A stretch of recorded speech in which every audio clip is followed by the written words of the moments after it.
Thank you. Good morning, everybody. Thank you for being here. It is Ash Wednesday and also Valentine's Day, as has been mentioned. The American people are not feeling very loved right now, though. They're not feeling heard by the Biden administration. And I'm going to recap a few of the things that you've heard here this morning already. First of all, regarding this fitness for office of the president, Americans have been speaking out about the president's mental acuity and the double standards within his Justice Department. On Thursday, as you know, the special counsel confirmed that President Biden mishandled classified materials in a way that presented serious risk to national security. He broke the law, but he's not going to be charged. Why is that? Well, special counsel said that it decided not to indict the president in part because there are significant limitations on his memory, and a jury wouldn't convict him because he would be presented as, quote, an elderly man with a poor memory.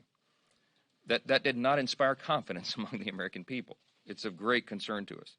Ultimately, they're indicting, remember now, the DOJ is indicting one president with politically motivated charges, and they are now carrying the water for another amid very similar allegations.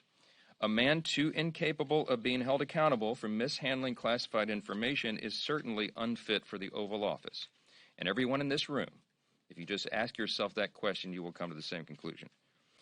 On energy, this isn't the only issue, that the Biden administration is facing criticism for. Americans have expressed their frustration with his attacks on energy independence. We say all the time here that energy security is national security. The two things are directly related. It's also the lifeblood of the U.S. economy in so many ways. But the president has paused pending approvals on exports of liquefied natural gas. Why? Why would he do that? It's completely counterproductive for our country, and it is dangerous. My home state of Louisiana happens to be the largest producer of America's LNG. We try to export that around the world. But he is stalling LNG export terminals like Calcasieu Pass 2. It's nothing but a political ploy to appease radical climate activists at great cost. Job creators and energy producers are going to have to pause their projects. It's going to jeopardize thousands of U.S. jobs. And our partners in Europe, who were promised an alternative to Russian energy, will now have to source fuel from Moscow. They're going to line Putin's pockets. If we don't send American LNG to our friends and allies in that part of the world, they will have to go to Moscow to get it. We'll have to turn energy sources that aren't as clean. That our European friends and allies will turn to these sources that are not as clean. Russian gas is not as clean as U.S. gas to make up for all those losses. And that's why this week the House is moving on legislation to depoliticize the LNG permitting process. House Republicans are going to do our job. We're listening to our energy producers who are standing for energy independence, which is good for every single American. Regarding the border, talk about the American people not being listened to. They are crying out to the Biden administration to secure the border. This is not a Republican issue. It's an issue for every single person, and everybody knows it.